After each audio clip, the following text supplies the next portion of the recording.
buenas noches, buenas tardes, noches. 28 de junio. Los 28 de junio, desde la Fundación Ilia, Rosario, y por esas cosas que tiene la militancia política, de la que me enorgullezco, desde hace 2 años atrás venimos realizando actividades los 28 de junio conjuntamente con los amigos de la Juventud Radical y de la Franja Morada de Rosario, que realmente eso es digno de decirlo, y realmente los abrazo con todo el corazón. Ustedes saben que no es fácil organizar ninguna charla, es fácil organizar en la Argentina, específicamente en la ciudad de Rosario, que no somos gobierno, parte del gobierno, o casi nada del gobierno, pero bueno, no es fácil para nosotros esto. Sí se hace fácil con la ayuda de la Juventud Radical, de la Franja, del partido. Y los 28 de junio, desde la Fundación, queremos no dejar pasar la oportunidad para no recordar ni la fecha, ni recordar al doctor Ilia, sino para rechazar rotundamente, y espero que el Comité Nacional, lo dudo que lo haya hecho, pero espero que haya hecho un documento, pero rechazando con muy fuertes términos el golpe del 66. De un gobierno que después, lo vamos a escuchar a los amigos, pasa a ser, según los que vivieron y los historiadores nos cuentan, uno de los mejores gobiernos de la democracia argentina. Para mí lo es, y para mí la presencia del doctor Ilia en el Poder Ejecutivo, bueno, ya nos van a contar los amigos. Nada más que esto, los 28 de junio para nosotros es un día especial. Así que con los amigos de la Fundación, con la gente de la Franja, con la gente de la Juventud Radical, decidimos hacer este año esta juntada de amigos. Los voy a presentar a militantes partidarios. Militantes partidarios. Emeterio Pastor, Pedro Aramburu, Aníbal Reinaldo, Roberto San Martino.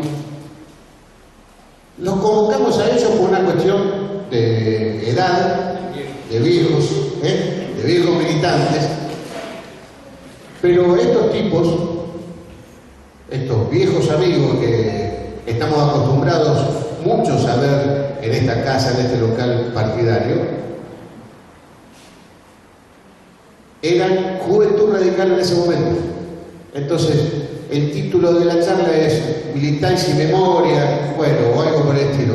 Que nos cuenten cada uno de los amigos, para la gente de la Juventud, para la gente de la Franja, y hay algunos como nosotros que ya pasamos Franja, Juventud y demás. ¿Qué estaban haciendo, por ejemplo? ¿Qué estaban haciendo en ese momento? ¿Qué actitudes tomaron? ¿Cómo se organizaron? Y demás. Un avisito cortito. Agradecemos la presencia de Darío Mayorana, rector. Vení. Te agradecemos. Hoy tuviste, vení. Hoy me conta de que han tenido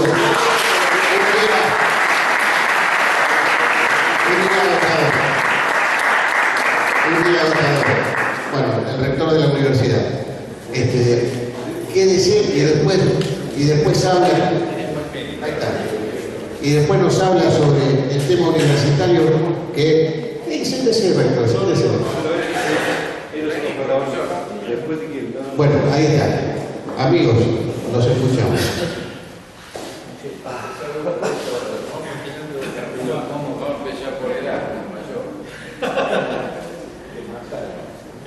Bien, quizá esto sería un tema de periodicidad no anual, si tuviésemos la cátedra permanente Arturo Illia, que es una idea que les tiro como para que alguna vez la pensemos, que da mucho para desarrollar y profundizar en el pensamiento del radicalismo a partir de esa figura señera y lo que significó su gobierno.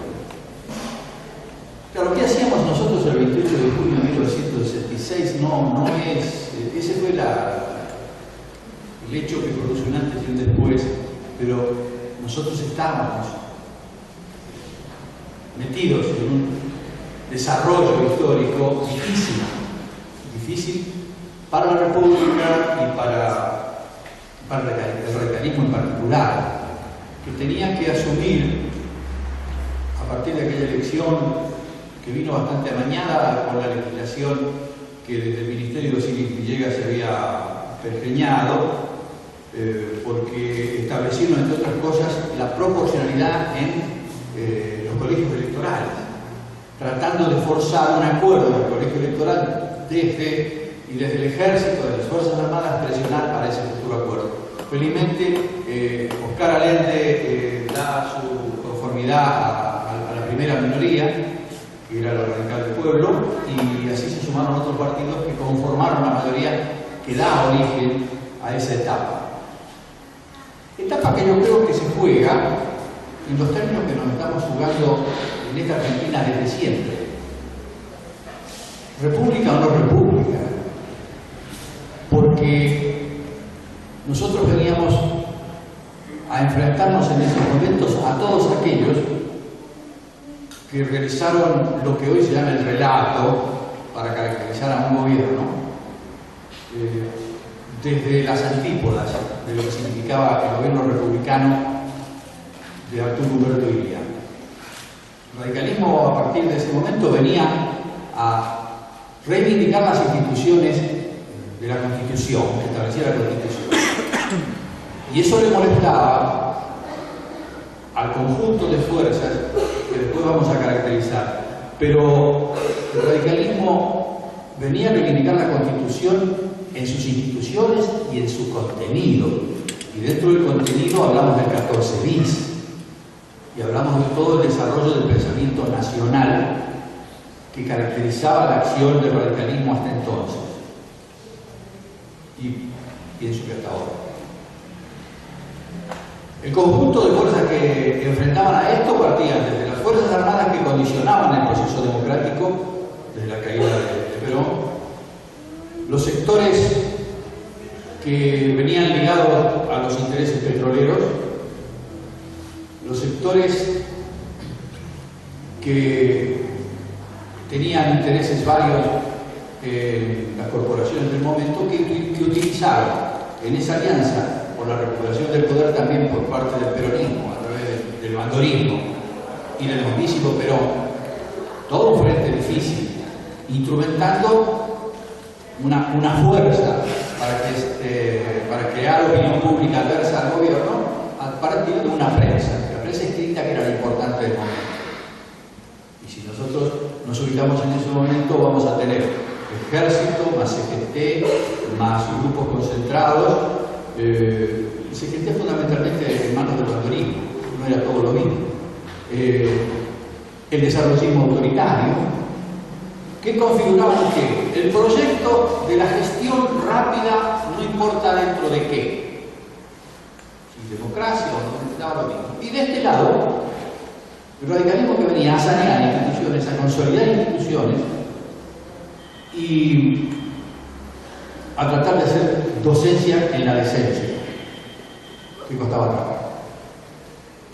Claro, por supuesto, el relato aquel de la lentitud, de la ineficacia, de la inoperancia, de todo lo demás, hacía tabla rasa con todos los logros que en 2 años y medio el radicalismo logró, desde el punto de vista económico, desde el punto de vista de la política internacional, con el cumplimiento de su programa, con los objetivos de lo que se llamó la Asamblea de la Civilidad, ese periodo previo a esto que fue el gobierno, en donde se comprometieron, entre otras cosas, fíjense, algo tan simple: llegar a elecciones libres y sin proscripciones, algo que en 1965 el peronismo se reincorpora a la vida electoral del país, el comunismo se reincorpora a la vida con el gobierno de Lira, en 1965 en la elección de medio término.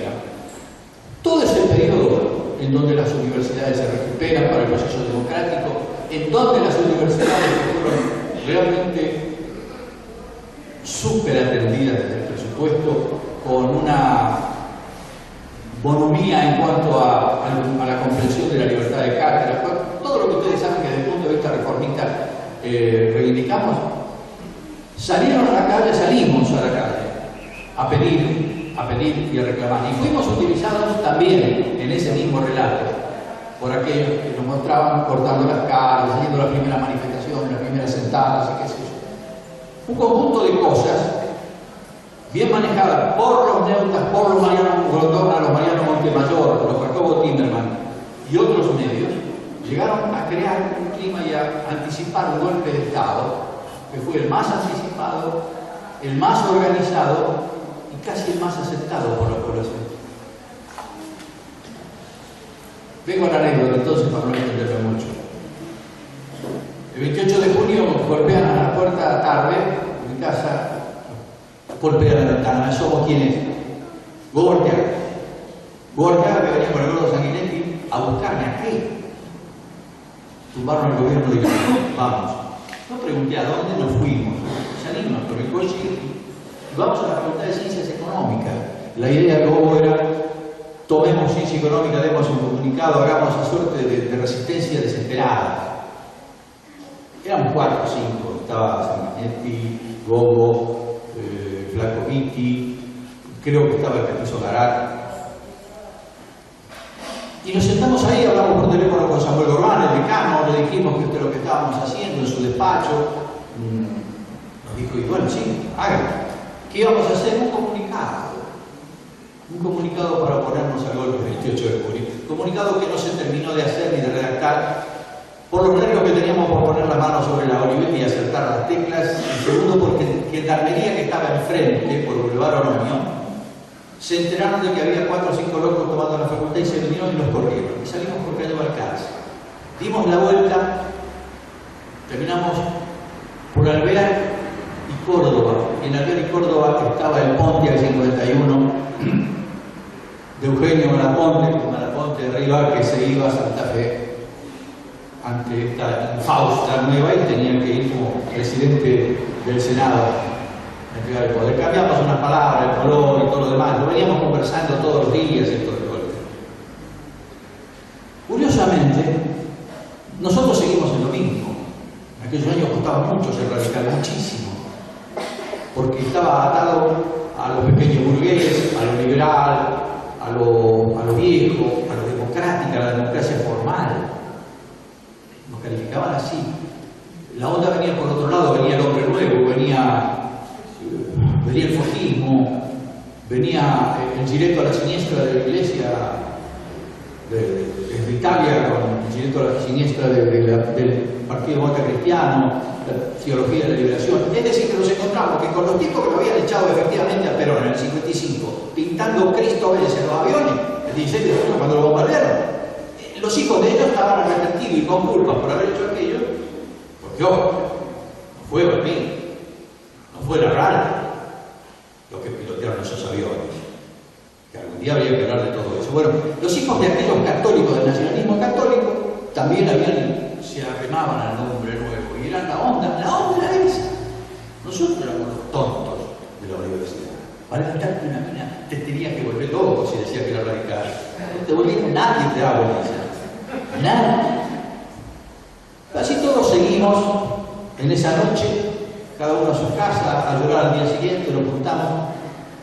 Pero curiosamente, la misma noche, hagan el paralelo, en el Molino, Buenos Aires, se reúne un grupo de legisladores, 3 o 4 horas después de la caída del día. Donde estaba el presidente Bloque, Raúl Alfonsín, donde estaba Antonio Troglio, había varios. Entre otros, Florentino Urteaga, diputado nacional del radicalismo. En la mitad de la conversación, un chico de 17 años, hijo de Florentino Urteaga, dice: señores, no pierdan el tiempo a la política, a partir de ahora se hace con las armas. Era Benito Urteaga. Muchacho que después cae en un enfrentamiento militando en el ERP. El paralelo sirve, de algún modo. Los tontos de la democracia formal creíamos en eso y no mucho más, como posibilidad de cambio. La desesperación de aquel pibe de 17 años expresó en parte lo que le sucedió a otra fracción de la juventud de entonces. Yo creo que no logramos el objetivo ninguno de los dos, ni los que creíamos en el camino de la paz, ni aquellos que creyeron en el camino de la violencia. Nos siguieron ganando los intereses, aquellos de los cuales habló alguna vez en su testamento político Alem, la montaña que ha nacido, o todos los que nos persiguieron en el enfrentamiento este. Lo que no pudimos todavía obtener es lo que Arturo Illia encarnó en el republicanismo: la decencia, la honestidad, el ejemplo, la austeridad. Ese hombre que no vino a otra cosa que a gobernar por la Constitución, a ese que los medios le forjaron un relato y los dibujantes como Flax y los otros lo mostraban viejito, tonto, con una paloma en la cabeza y caminando como una tortuga. Por supuesto, después siguió la historia y siguieron las vivencias.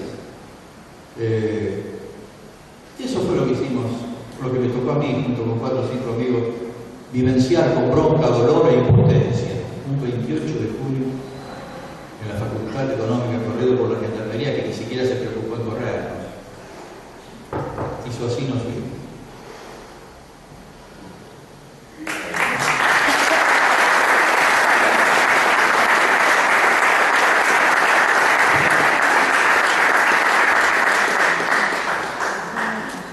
Mi vivencia tal vez es totalmente, no distinta, pero acá hay mucha gente de la juventud y yo les voy a contar que en ese momento yo era secretario de la juventud del partido. Y entonces tal vez las diferencias que vamos a ver de lo que era el 66 a lo que era ahora. Primero, nosotros tuvimos hasta procesos electorales de la juventud para llegar aquí. Respondíamos indiscutiblemente a los intereses de los caudillos de aquella época, llámese los Capilos, llámese Juan del Mati, todo esto era así. Y ustedes que hoy pueden dar un comunicado, pueden expresarse como de una manera, nosotros para hacer un comunicado de prensa, yo les cuento antes del 28 de julio, debíamos ir a aquella oficina de allá de la presidencia de este comité departamental y preguntarle al presidente del comité departamental si lo podíamos publicar. Lo corregía y hasta que no daba el ok el señor Ángel Franchi, en aquel momento presidente del comité departamental, el comunicado no salía. Muchachos, ustedes hoy tienen un cambio diametralmente opuesto de lo que a mí me tocaba vivir como secretario de la juventud en aquel tiempo. Es decir, todo esto era muy distinto. Yo rescato algunas de las cosas que contaba Pebeto recién, pero también yo voy a señalar que si bien había toda una confabulación en contra del gobierno de don Arturo Illia, también el partido, y a lo mejor en esto voy a discrepar, y lo acepto que pueda haber discrepancias, no estaba en una cohesión total con el gobierno de don Arturo. Porque yo creo que después esto, cuando Raúl Alfonsín llega al gobierno, también esto lo corrige. Y es que era más importante el presidente del Comité Nacional que el presidente del partido, que el presidente de la Nación. Los diputados y los senadores respondían mucho más al presidente del Comité Nacional, don Ricardo Balbín, no porque yo no fuese un hombre de Balbín, que al propio presidente de la Nación. Y esto debilitaba el accionar, debilitaba un poco al gobierno, al propio gobierno. Y creo que de esta experiencia es cuando Raúl después se toma y cuando llega a la presidencia de la Nación, modifica la Carta Orgánica y se pone que el presidente de la Nación es el presidente del partido. Es decir, yo en esto tengo, y si ustedes han visto la obra de la vida de don Arturo, se deja trascender, se ve, se vislumbra en la obra el tema del enfrentamiento que existía desde la sede del Comité Nacional con el gobierno propiamente dicho. Don Arturo llegaba con muy poco poder político, la elección había sido muy débil, inclusive cuando Bebeto dice que el colegio electoral permite que se llegue al gobierno con el aporte de algunos otros partidos, no fue gratis. Hubo que canjear senadores nacionales, porque los 2 senadores nacionales por esta provincia se canjearon para los votos. Así llega a la gobernación Tesio y Malaponte. Es decir, hubo que negociar, y esto también nos debilitaba en lo que era el Senado de la Nación. Por eso, yo cuando digo que había un montón de influencias que podían perjudicar, comprometer a la función del gobierno. ¿Qué es lo que pasó en aquellos tiempos, en esos días previos? Yo les voy a contar algo que me tocó vivir muy difícilmente, porque por razones estrictamente laborales yo estaba como personal civil en la jefatura de policía de la ciudad de Rosario. Los jefes de policía eran políticos. Acá el jefe de policía era el doctor Mario Figueiras, y me tocó vivir el 20 de junio, que fue el preludio del golpe de Estado. El 20 de junio estábamos allí porque el gobernador de la provincia atendía todos los lunes en lo que hoy es la vieja jefatura, y ahí estaba don Arturo y ahí estaban todos el 20 de junio, y yo que tenía 21 años en ese momento, como estaba en la privada del jefe de policía, el jefe de policía era un abogado que había puesto el partido y estas cosas, estaba detrás, no estaba ahí, es decir, no iba a participar de la reunión, pero escuchaba. Y el general Caro, que era hermano de un senador peronista por Salta, le dice a don Arturo que no viaje a Buenos Aires, porque el 29 de mayo en el discurso de Pichalini ya preanunciaba el golpe de Estado. Y estábamos ahí y, bueno, discutían entre los que eran grandes en ese momento de si don Arturo volvía a Buenos Aires, si resistía desde Arroyo del Medio para acá, el general Caro, para defender el gobierno constitucional, y don Arturo parte hacia el aeropuerto de Rosario, en los libros estos que yo les cuento, y para volverse a Buenos Aires. Niebla, no sale el avión, vuelve a la jefatura de Rosario, y en el despacho, ya no arriba en los altos, sino en el propio despacho del jefe de policía, el general Caro vuelve a insistirle que no viaje, que resista, y toma un auto del gobierno de Santa Fe y se vuelve a Buenos Aires. El 20 de junio faltaban 8 días para él. Tan es así que el último día, ese día 28 de junio, el general Caro, la demostración más clara de que estaba jugado por las instituciones de la democracia, es que lo citan al gobierno a Buenos Aires, viaja en el avión del segundo cuerpo de ejército, y el doctor Tesio, que era también un piloto, cuando se entera viaja también desde Santa Fe a Buenos Aires, pero Caro es detenido, se llegaba al aeropuerto del sector militar en Buenos Aires. Entonces la historia de ese día, ¿cuál es mi historia de ese día? Ese día yo tenía que volver, tenía que ir el 28 de junio al despacho del jefe de policía, con lo cual, porque bueno, había que, lo que decían acá, que Maraporte se iba para Santa Fe a entregar la vicegobernación, y acá había que entregar a un teniente coronel que se hacía cargo de la jefatura de policía. En ese momento no sabíamos cuál era, si nos iban a echar, que esto, bueno, en definitiva, tuvimos una semana, el jefe de policía lo cambiaron en el acto, pero eso estuvo ahí una semana hasta que esto concluyó, que tuvimos que ir. ¿Qué es lo que pasó a partir de ahí en la vida de la Unión Cívica Radical y en la militancia de lo que éramos el partido en ese momento? Este partido estaba presidido en ese momento por el senador Juan Carlos Marx, y la gente, bueno, este local fue sacado porque el golpe de Estado nos privó de todos los bienes con tanta actitud o con tanta predisposición que se lo dan a esto, a una escuela de chicos diferenciados. Cuando terminó el proceso y nos devolvieron en la época de Lanús, se tuvo que sacar de acá chicos diferenciados, con lo cual fue un problema muy grande. ¿Qué pasamos a hacer? Y a militar.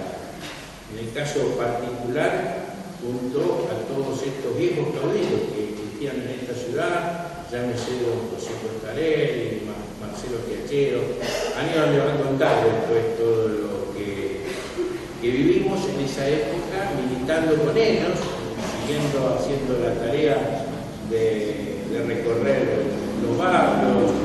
Uno seguía abriendo su local disfrazado porque no podía ponerse como Unión Cívica Radical, y siguiendo militando y manteniendo vivo este partido hasta que, bueno, después de muchos conflictos, de muchas situaciones que Aníbal las va a contar seguramente mucho mejor, tuvimos que vivir el rosariazo, la lucha ya buscando la salida institucional, y en el caso particular de nosotros, jugar al lado de Raúl, lo que fue la primera confrontación interna con el país. Entonces,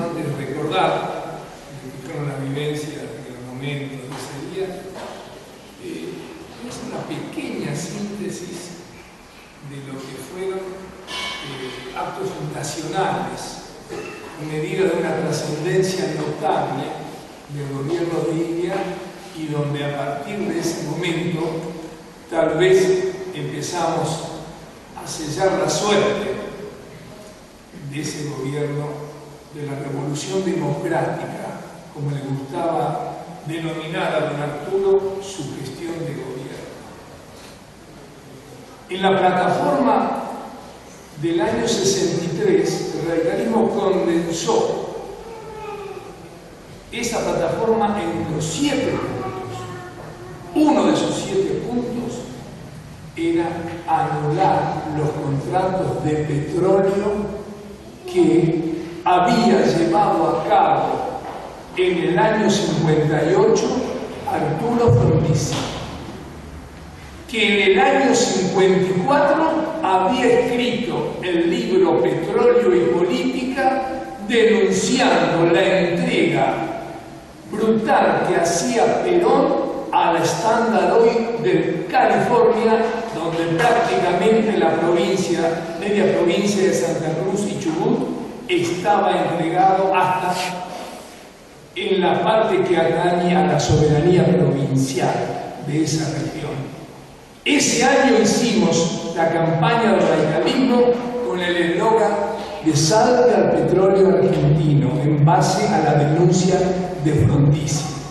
Año 54, donde a Perón se le había muerto el vicepresidente, que era Quijano, y se votaba solamente por ese cargo. Nuestro candidato fue Crisólogo Larrarte y el de Perón, el almirante Alberto Tercero. Pero en todo el país, el eslogan único era salve al petróleo argentino por la entrega de Perón. Cuando Frondizi es electo presidente, hace exactamente todo lo contrario, firma unos contratos tan leoninos como el que había firmado Perón, incluso con la demostración hasta de comisionados que viajaron previamente a la firma a Estados Unidos, y cuando se hace el juzgamiento de estos contratos en el Congreso de la Nación, se declaran ilegítimos, antieconómicos y que además estaban de alguna forma explotando inicuamente lo que era todo lo que había detectado YPF en nuestro subsuelo. Ilia asume el 12 de octubre y el 13 de noviembre de ese año 63 anula los contratos de petróleo. ¿Quién gobernaba Estados Unidos? John Fitzgerald Kennedy, que envía a su embajador viajero llamado Averell Harriman para que el gobierno desista de la anulación. Ilia lo recibe y le dice, jugando a la ironía, porque a veces se valía también de esa virtud, le dice: me he enterado que usted es aficionado a la pesca, entonces si usted viene por otro motivo, no perdamos el tiempo, pero lo invito a que vaya a pescar a nuestro lago del sur para que se deleite también con el paisaje. Esa era la forma en que se manejaba ese virtuoso presidente. Al poco tiempo también logramos la aprobación de la famosa Ley Oñatilia, que controlaba el costo de los medicamentos desde su fabricación hasta su expendio. En los 2 años que rigió esa ley, solamente aumentaron un 8%. Pero ahí también empezamos a sellar nuestra suerte. Hay libros que hablan de esto, uno de ellos, El golpe contra Ilia, de Jorge Seltzer, donde le adjudica 2 capítulos a cómo los laboratorios extranjeros empezaron a invertir para socavar, fomentando y pagando publicaciones, apañando a las revistas golpistas de aquella época, creando el marco de lo que era un vacío de poder. En esa misma época también se logró aprobar la ley de abastecimiento, y donde en los considerandos que hizo el presidente cuando mandó el proyecto al Congreso decía: esta ley tiene como motivo principal tratar de evitar la intermediación parasitaria desde lo que era la producción del alimento hasta que llega a las góndolas de los almacenes de los supermercados. O sea, detrás de esa definición entrañaba también todo lo que era un control para que los productos de primera necesidad llegaran como tenían que llegar al pueblo y no como las barbaridades que estamos viendo en esta gestión, como ocurre, por ejemplo, con el pan. Otra ley que se aprobó por primera vez en la historia fue el salario mínimo vital y móvil, y la forma que permitió regir el derecho de huelga en los 3 años de esa gestión, que está en el artículo 14 bis de la Constitución reformada en el 57 por la gestión de los convencionales radicales, que aprobamos ese artículo. Mientras se daba esa ley, ¿qué decía, por ejemplo, la principal agrupación que siempre estuvo influyendo sobre la CGT, las 62 organizaciones de pie junto a Perón, 29 del 6 del 66? cayó un régimen de comité sin representatividad y anticuado, y se abre la perspectiva de un venturoso proceso argentinista. EGT, 62 organizaciones. Por supuesto que esa agrupación, aprovechándose de lo que era la garantía que el gobierno daba en todos los sentidos, con la aplicación irrestricta del derecho de huelga, hicieron las ocupaciones de las fábricas, esperando ese sindicalismo que el gobierno reprimiera y enviara, los mandó a la justicia. Pero sí, los oficiales de justicia que actuaron empezaron a juzgar a ese tipo de amotinamiento que creaba de alguna forma un clima de intranquilidad en lo que era la toma de las fábricas. Cuánta similitud con los 13 paros de Guadalini, ¿no? La resolución 2065 de Naciones Unidas, la única importante en los 200 años de ocupación de las tierras Malvinas, donde por ese brillante canciller que tuvimos, que fue citado, Miguel Ángel Zavala Ortiz, logramos que las Islas Malvinas fueron incluidas por primera vez como territorio descolonizable del mundo. En ese momento ya regía la teoría de Estados Unidos de la soberanía nacional y de la seguridad nacional, donde ellos, como Estado gendarme en toda América, no permitían ningún gobierno que de alguna forma tuviera alguna connotación de progresismo en base a posiciones de izquierda que pudieran pregonar determinadas medidas, como João Goulart en Brasil cuando empezó la reforma agraria con las tierras fiscales y le dieron el golpe de Estado, como Jacobo Arbenz en Venezuela, que nacionalizó la United Fruit Company, que era la principal compañía bananera de Guatemala, y como ocurrió, por ejemplo, en la República Dominicana en 1964, cuando había un gobierno muy progresista que dirigía Camaño Breno, y Estados Unidos mandó a los 10.000 marines dirigidos por Elías Wesley West para aplacar eso. En ese momento se decidió armar un ejército interamericano para secundar la invasión norteamericana a la República Dominicana. 1964. Ilia que dijo: mientras yo sea presidente, ningún soldado argentino va a participar para legalizar la invasión de un país soberano como era la República Dominicana. ¿Qué hicimos en comercio exterior? China comunista, la China de Mao, ni siquiera estaba sentada en las Naciones Unidas. Tuvimos un cosechón fenomenal de trigo, 10 millones de toneladas, la misma de hace 2 o 3 años, no la de ahora, con 4 millones de consumo interno, 3 que se exportaban, sobraban 3. Esto me lo contó el mismo don Arturo. Le dije a Carlos García Tudero, 30 años, secretario de Comercio, dice: vamos a desafiar la ira de los dioses, Carlos, vaya a la China de Mao, a ver si podemos vender ese sobrante de 3 millones de toneladas de trigo. Y Carlos García Tudero volvió a la semana y le dijo: don Arturo, logré convencerlo, nos compran los 3 millones. Pero tengan presente qué significaba eso para la visión que tenía el Estado gendarme allá arriba sobre nosotros.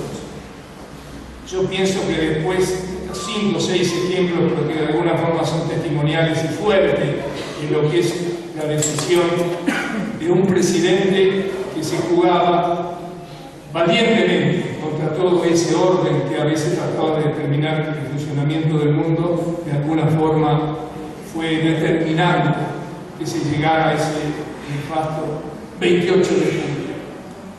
Y es ahí donde volvamos tal vez un poco en lo personal a enfatizar. Ese día yo rendía pediatría. Pongo un despertador a las 5 de la mañana para dar el último repasito de algunos temas. A las 8 era el examen. Y ahí ya estaba la musiquita en cadena cuando uno cambiaba de radio y toda la misma música. Ahí era la forma de darnos cuenta que había un golpe de Estado. Llegué al Hospital Escuela Baigorria a rendir, y el secretario de Salud de la provincia del gobierno radical de Aldo Tesio era el titular de la cátedra, José Enrique Celoria, y dice: alumnos, hoy es un día de luto para la democracia. Ustedes deciden si tenemos que hacer una jornada simple como en cualquier momento, de reunir la mesa, tomar examen, o directamente adherirnos a ese luto por la democracia perdida. Por supuesto que ninguno de nosotros decidió ese día rendir la materia. Yo integraba la comisión directiva del Centro Estudiante de Medicina. A los pocos días se decreta la intervención de todo, de la universidad, de los centros de estudiantes, de los partidos políticos, de las entidades gremiales, en fin, todo. Lo que decía Roberto, acá el Ministerio de Educación, de alguna forma, para que tengamos también hasta un mensaje, digamos, de subestimarnos, nos pusieron en ese colegio, con todo el respeto que nos merecen, ¿no es cierto?, los chicos que pasan, chicos diferenciados, diciendo, bueno, los radicales que luchamos como gobierno comiteril, entonces, ¿qué va a ser más útil este ámbito para una escuela? A los pocos días de esta resolución se viene lo que se conoce en la historia universitaria como la noche de los bastones largos.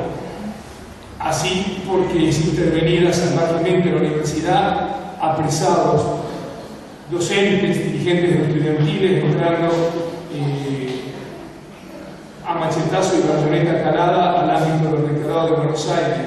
Situación que se generalizó. Quisimos resistir, como decía Pebeto, según el ámbito que uno estuviera. En medicina había un estudiantado con muchas ganas de resistir, pero todo estaba clausurado, nadie nos prestaba un lugar para dormirnos.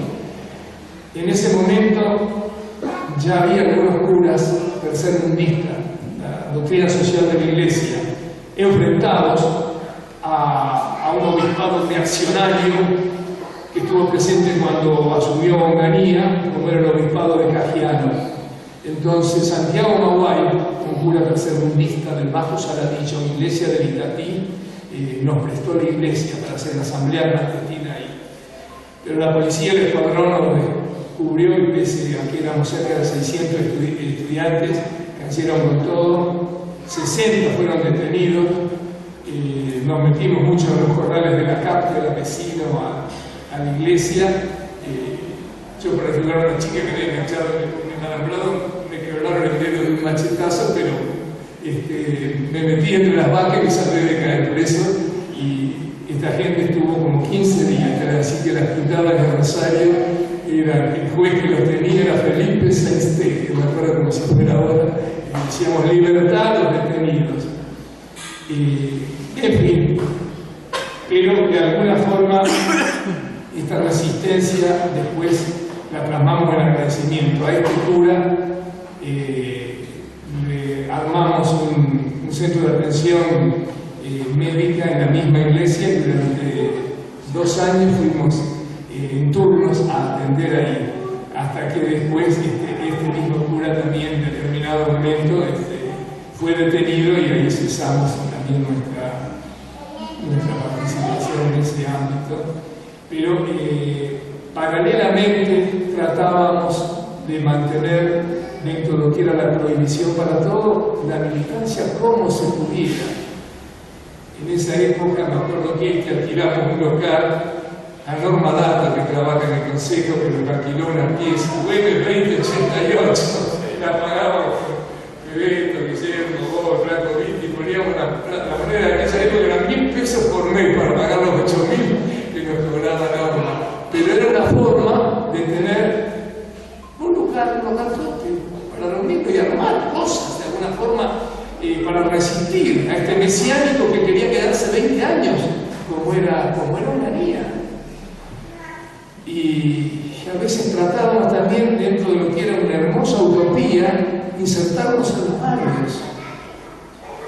Así será que también en el año 68 Ustedes deben tener presente que se reunió lo que fue el coordinador en Setúbal a los 2 años, o al año y medio del Longaniato, y ahí, entre una de las cosas que decidimos fue que el radicalismo tuviera su brazo universitario propio en toda la universidad. Y bueno, muchos de nosotros que ya éramos egresados volvimos a ser estudiantes y con nuestra participación recrearon también el activismo y la resistencia en ese ámbito. Yo me anoté en Ciencias Políticas, en aquel momento Facultad de Derecho y Ciencia Política. Así que del 71 al 72 me tocó estar al frente de ese centro de estudiantes, como militante de la FRANCA. Creo que fue ya el gobierno estaba aflojando y creo que fue la primera o segunda elección que permitió con el funcionamiento de los centros de estudiantes. Y en ese mismo momento estaba también el peronismo de izquierda, que tenía mucha fuerza y estaba llegando también a algunos barrios. Y entonces dijimos, vamos a resistir un poco el embate que hacen ellos en determinados barrios. Fuimos a Villa Banana con un grupo de gente y armamos un centro de salud en el centro de la villa, Valparaíso y Avenida Godoy. Y pusimos, por supuesto, el nombre alegórico a nuestro partido, Centro de Salud Leandro Alem, y lo que era en aquella época. A veces caíamos después de haber llovido, dejamos el auto a la entrada y la gente agradecida nos custodiaba. Ahora hay veces que uno pasa cerca y se atiende de, ¿no? Pero era otro momento y era otro ámbito de militancia que nos recreábamos en esa tarea que decíamos tal vez como eslogan, obreros y estudiantes unidos y adelante, pero de alguna forma así que se podía ser militante en dos frentes distintos, como era el barrial y como era el universitario. Mientras en esa resistencia también se participaba con otros grupos, y bueno, así se llevó, como citó Roberto, a lo que fue el Rosariazo, que fue justamente junto con el Cordobazo que determinó la caída y el reemplazo dentro de lo que era esa dictadura de este mesiánico que en su delirio pretendía ser eterno, y lo reemplazaron, que trajeron de Estados Unidos. Parece que el primer reemplazo fue Levingston, estaba ahí como delegado del gobierno en el Pentágono. Después vino el Vigorazo, que lo sacó a Levingston, y ahí llegó la NUCE, y en esa época, bueno, ya la NUCE, de alguna forma, la Asamblea de la Civilidad, que fue citada acá, que ya funcionaba como un organismo interpartidario, forzó a que se convocaran, ¿no es cierto?, elecciones, pero además tuvimos algunos problemas de funcionamiento. Pero el peronismo era dirigido por Paladino, el radicalismo por Balbín. Y en ese momento, en esta Asamblea de la Civilidad, le dice Paladino a Balbín: vamos a imponerle al gobierno un ministro político y para que conduzca el proceso de este último periodo militar hasta elecciones. Y entonces, bueno, Balbín le dice, bueno, hagamos nombre, y acepto. El nombre lo tienen ustedes, Arturo Monroy, cuando la línea sucesoria del gobierno de Ilia, presidente de la Cámara de Diputados. Bueno, y en ese momento, Monroy aceptó.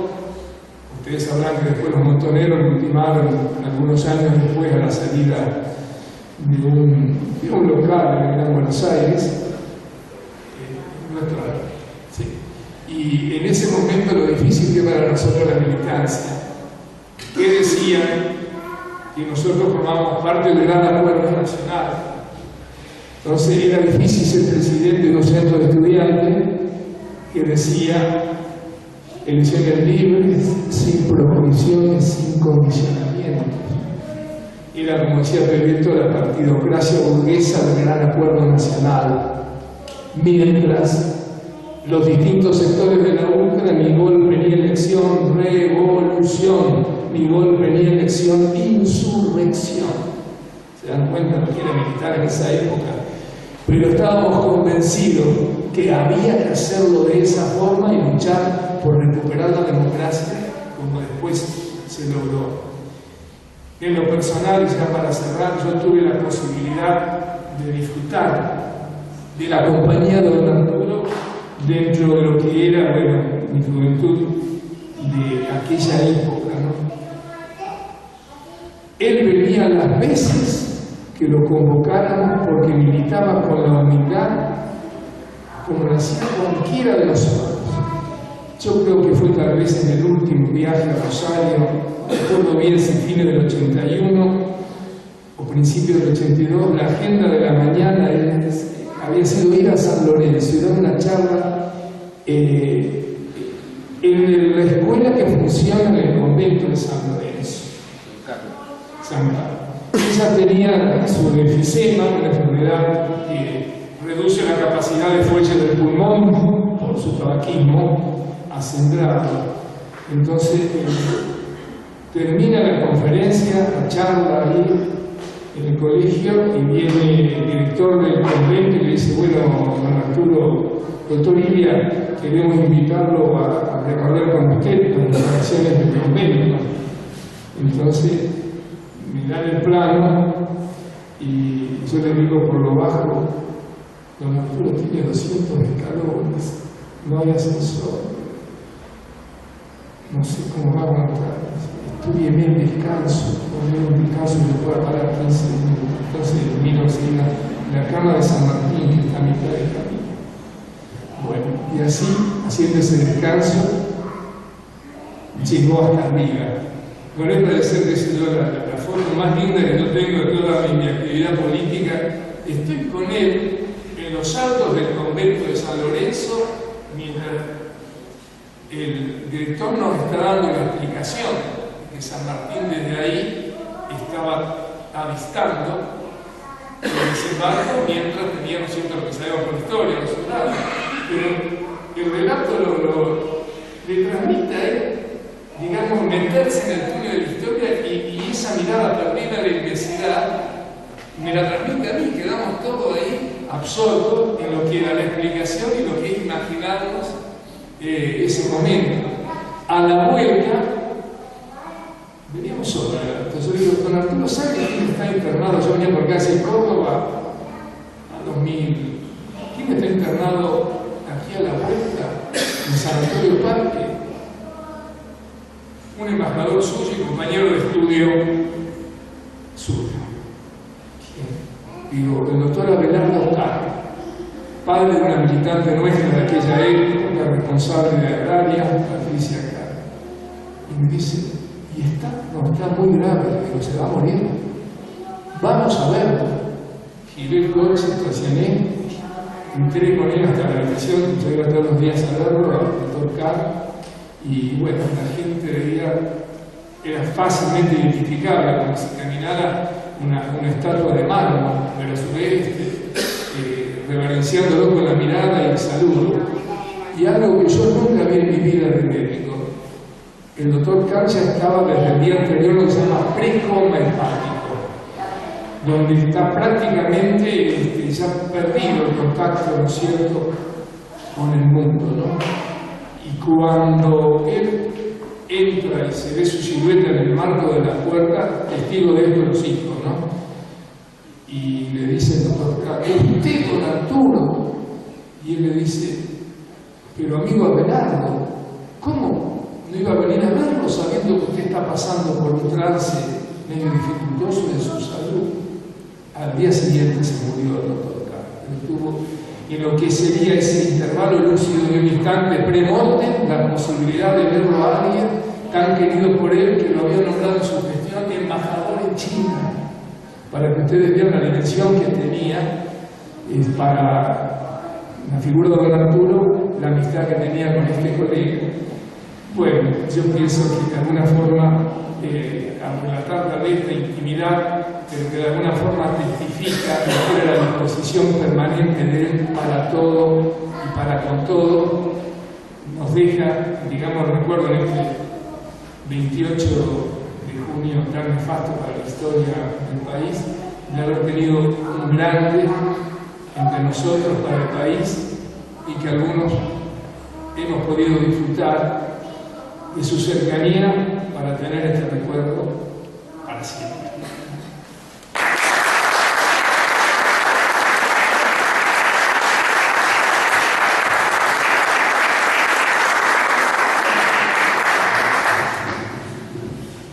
Yo voy a ser breve porque quizás alguno de los paneles quiera hacer alguna pregunta con respecto a todo el historial que han muy bien relatado los correligionarios con los cuales me tocó compartir tiempos muy difíciles y que quisiera que nunca vuelvan a darse en la vida de esta nueva democracia. Pero en primer lugar quiero agradecer a Río Frío y a todo el equipo de sus colaboradores que nos permite esta noche hacer un recordatorio de una historia, como vuelvo a decir, bastante difícil y bastante triste. Yo creo que ustedes son los que se deben sentir con el agradecimiento nuestro y no nosotros con ustedes. Habernos hecho participar para mí del recordatorio de un ídolo de la política, un gran presidente que siempre digo yo que quizás la mediocridad no permitió tener un hombre de esa categoría. Él no hablaba de corrupción, era incorruptible.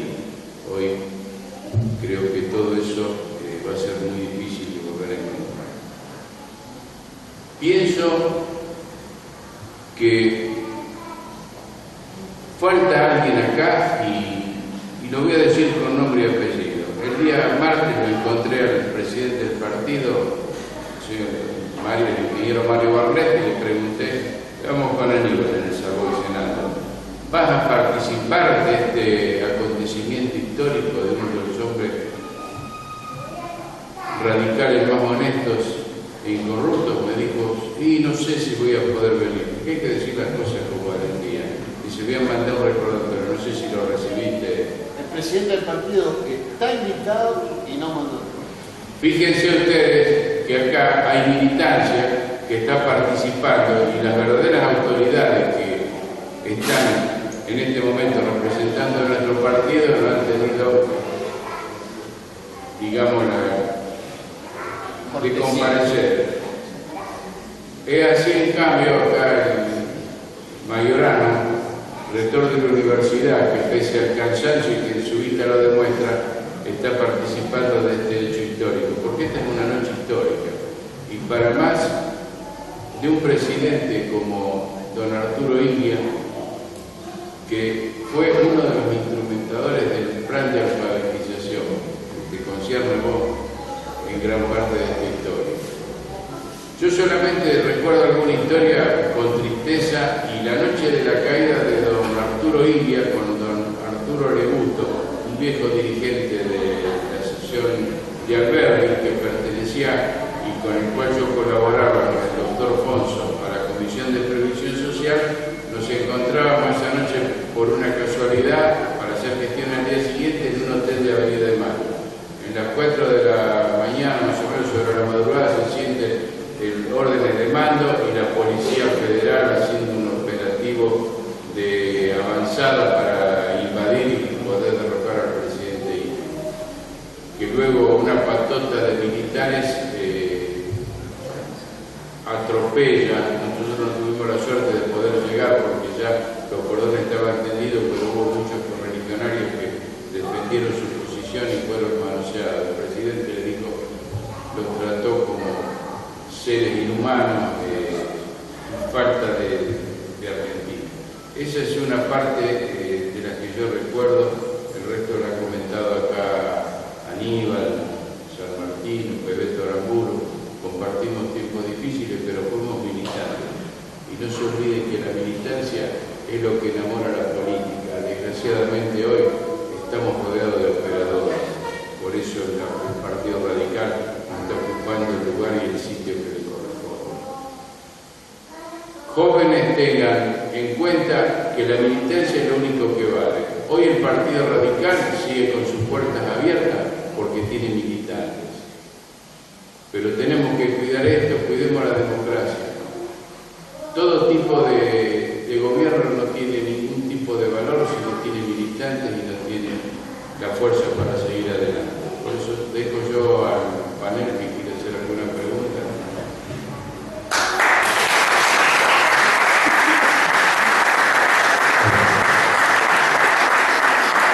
Bueno, gracias a todos. Es cierto lo que dice Emeterio, estaban invitados todas las autoridades partidarias.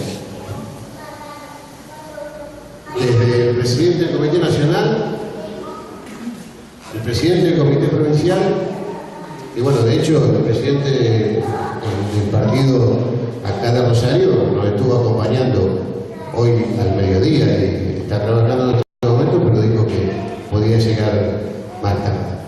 El único que sí acercó ahí una salutación fue el corregionario y amigo Hipólito Soler Irigoyen, que me dijo que había estado conversando con vos la semana pasada, pero bueno, ese sí mandó un saludo. Antes de que te vaya, a ver, Darío, rector, ¿está hablando? Ah, no, bueno. Bueno, le damos la palabrita a Darío, ya que lo tenemos acá, rector democrático. A ver, rector, el primer rector electo graduado en la democracia. ¿Sí? Y sí, el único. Por eso, de la universidad. Bueno, pero unas palabras. Sí. Y después Joaquín, ¿dónde está Joaquín? No, yo simplemente venía para acompañar, porque protagonistas son ellos, que son los que vivieron ese momento. Yo tenía 2 años sobre el golpe de Estado, así que no puedo plantear nada desde el punto de vista histórico. Lo único que sí puedo plantear es que lo que yo sentí durante toda mi infancia y toda mi casa era la imagen de la decencia de la unidad de una familia.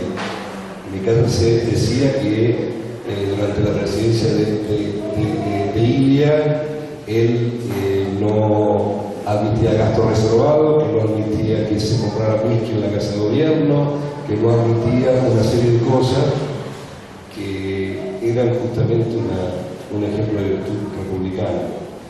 Y de alguna manera, cuando yo me decido a militar en la Unión Cívica Radical, uno de los motivos fue ese, ¿no?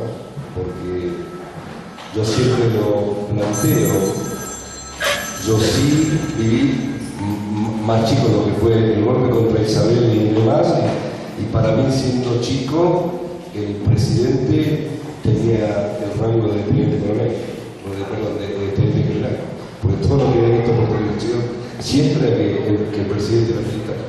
Entonces, cuando tuve que decidir, si bien mi familia venía del radicalismo y venía de la vieja militancia demócrata progresista, uno de los motivos de que me afiliara al radicalismo fue la figura del doctor Ilia. Eso es todo lo que quiero decir. Gracias. Joaquín es presidente de la Junta de la Rosario, moralistas, no sé si hay alguna pregunta. Bueno, obviamente antes que nada me parece un poco una falta de respeto que hable yo último, después que, bueno, las personas que me antecedieron, que obviamente tienen todo mi respeto desde la historia y de la militancia. Yo particularmente, no, obviamente como decía Darío, no voy a hacer un recorrido histórico del proceso de Ilia, porque bueno, quedó más que claro. Sí lo que me interesa es empezar a rescatar algunas concepciones de ese momento, algunos detalles un poco más ideológicos.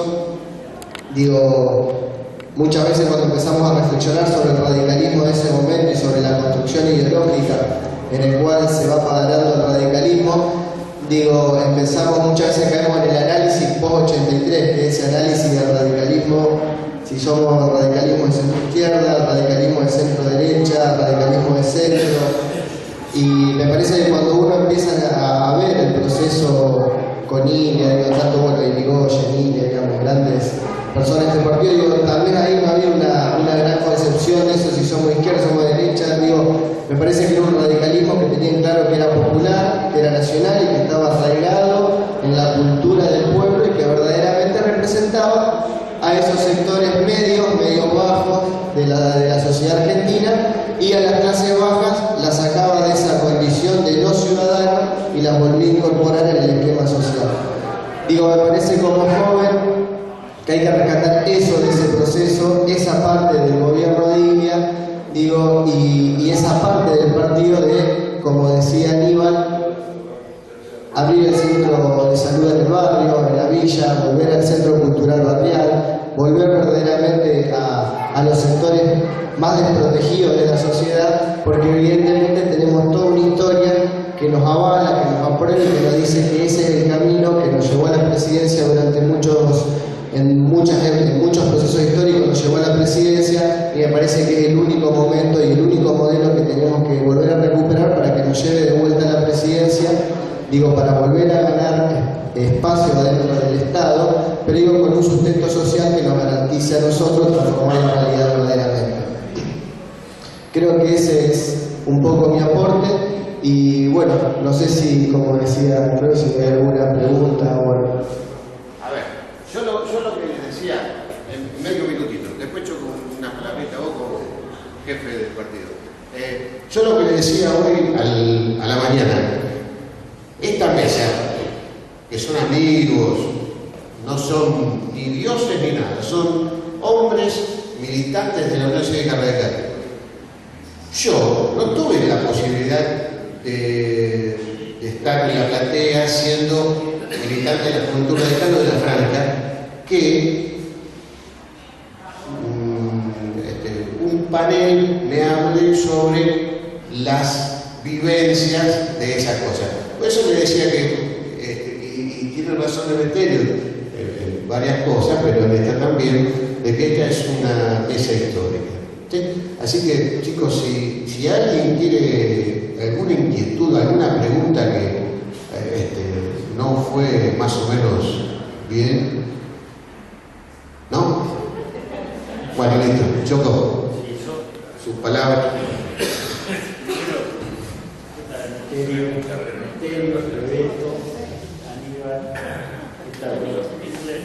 Primero pido disculpas porque la verdad que recién termino de dar un curso de posgrado que no tenía forma alguna de poder ni correrlo ni que un colega me supiera. Primero agradecer a la Fundación Ilia la posibilidad de este encuentro y a los panelistas que son amigos del partido que nos solemos ver bastante seguido en algunos casos. Y hoy a la mañana, cuando hacíamos el homenaje allí donde está el busto de Arturo Ilia, muy brevemente quería repetir algún concepto de hoy a la mañana. Me imaginaba, porque seguramente acá se ha recordado la obra de gobierno, seguramente se ha reflexionado sobre sus valores, y lo que yo hacía un juego imaginario cuando iba a hacer el homenaje, de qué nos diría Arturo Ilia si hoy estuviese vivo. Y para eso tenemos dos caminos: contratamos a algún espiritista, cosa que no veo muy posible, o recurrimos a una metodología que también forma parte del análisis político, que es tener en cuenta la historia para analizar la realidad. Y creo que nos diría algunas cosas. La primera, que nos peleemos menos. Nos pediría a los radicales que seamos capaces de unirnos, y que seamos capaces de unirnos a partir de convicciones y a partir de una serie de cuestiones mínimas y básicas que nos deberían unir. Y lo digo a esto porque él fue capaz de estas situaciones, de unificar. Yo tuve una gran suerte que fue, por ser pergaminense, de haber compartido encuentros con Ilia siendo muy joven, en mi caso, en aquel momento, con 18 o 19 años, poder compartir momentos en la casona donde él nació, un monumento histórico declarado así por la provincia de Buenos Aires, y decía que él era un hombre de unión, un hombre de llamar a la unidad.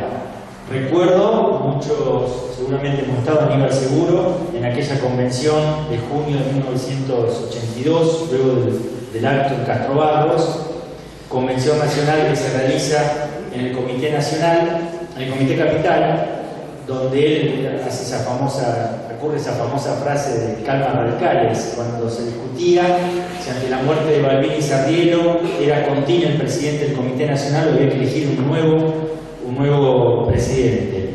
Entonces él sabía llamar a la unidad. Por eso digo, si recurrimos a la historia, él nos diría: únanse, peleense un poco menos, y su historia así nos lo indica. La segunda cuestión que nos dirían, que nos marcaría, es el ejemplo de su vida. No hace falta recurrir mucho a la historia. Sean éticos, sean profundamente éticos, seamos profundamente éticos, honestos. Tengamos una conducta de vida que pueda ser orgullo de ser radical. Eso fue Ilia, imbuido en una fuerte convicción de vida y de su conocimiento, incluso del krausismo en ese sentido. Creo que la tercera cuestión que nos marcaría Ilia, y basado en su historia, es que hay que ser firme en sus convicciones, en las convicciones, porque Ilia fue firme en sus convicciones. Se plantó ante las corporaciones en serio, no como el discurso falaz del actual gobierno. Se plantó frente al petróleo, se plantó frente a los laboratorios internacionales de medicamentos, se plantó frente a los sindicatos, no a los trabajadores, a las cúpulas sindicales. Y en buena medida allí hay que encontrar las razones del golpe a don Arturo. Entonces nos diría: seamos que tenemos que ser firmes en nuestras convicciones. Y nos marcaría que tenemos que ser firmes en nuestras convicciones aún ante los más poderosos, como lo fue él ante la invasión a Santo Domingo, en la clara actitud que tuvo la República Argentina frente a ese hecho de los marines. Y por último, y una cosa de grandísima actualidad, porque hace bastante tiempo que ustedes están aquí, no quiero abusar de ustedes, nos diría que tenemos que defender la democracia y la república, que tenemos que defender el Estado de Derecho, y esto tiene más actualidad que nunca frente a algunas situaciones que estamos viviendo hoy.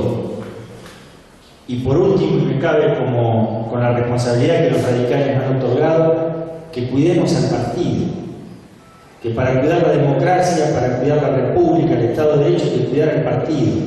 Entonces, entiendo que con la reivindicación de su obra de gobierno, la reivindicación de su conducta, podemos hacer un juego imaginario, pero basándonos en la historia, es decir, con cierto basamento de cómo actuaría Arturo Ilia en la actualidad.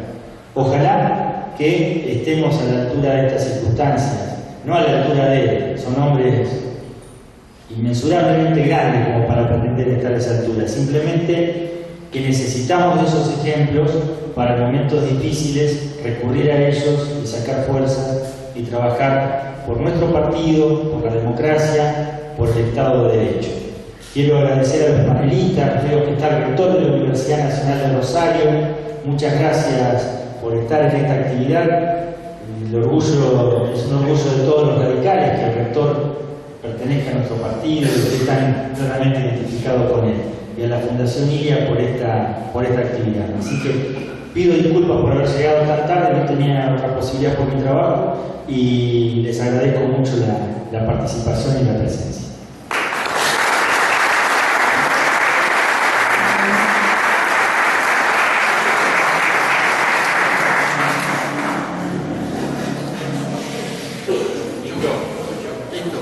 Bueno, les agradezco enormemente.